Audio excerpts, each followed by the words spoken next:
அனைவருக்கும் காலை வணக்கம். இனிய பிள்ளையார் சதுர்த்தி நல்வாழ்த்துக்கள். நம்ம காலையிலே எங்கே போகிறோன்னு பார்த்தீங்கன்னா பிள்ளையார் வாங்க தாங்க.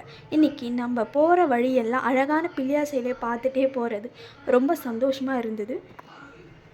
கடைக்கு போனதும் அங்கே இருந்த பிள்ளையார் சிலை மண்ணிலேயே அழகாக செஞ்சு சேல் பண்ணிட்டு இருந்தாங்க. நாங்கள் ஒரு குட்டி பிள்ளையார் வாங்கிட்டு அங்கே அவருக்கு தேவையான ஃப்ரூட்ஸ் எல்லாம் வாங்கிட்டோம்.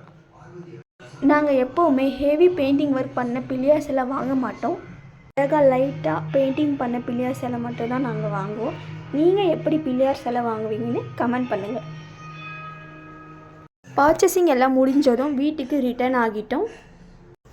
நாங்கள் இருக்கிறது வில்லேஜ்ன்றதால ரொம்ப பீஸ்ஃபுல்லாக சைலண்ட்டாக இருக்கும்.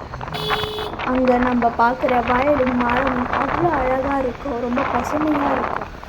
அது மட்டும் இல்லாமல் மழைன்னு வந்தால் இன்னும் ஃப்ரெஷ்ஷாக இருக்கும். எப்படியோ பிள்ளையாரை நம்ம வீட்டுக்கு எடுத்துகிட்டு வந்தாச்சு. நெக்ஸ்ட்டு நம்ம கொஞ்சம் சமையலெல்லாம் பண்ணிவிட்டு அப்புறம் பூஜை ஸ்டார்ட் பண்ண வேண்டியது தான்.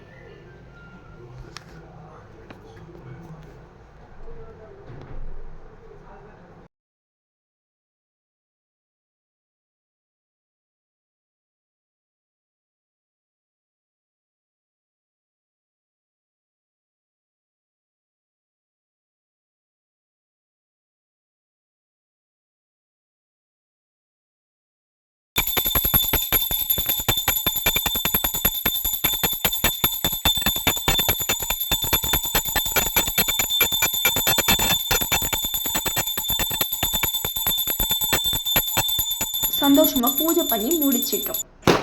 எப்போவுமே பிள்ளையார் சதுர்த்தி அன்னைக்கு நைட் பிள்ளையாரை ஊர்வலமாக கூட்டிகிட்டு வருவாங்க.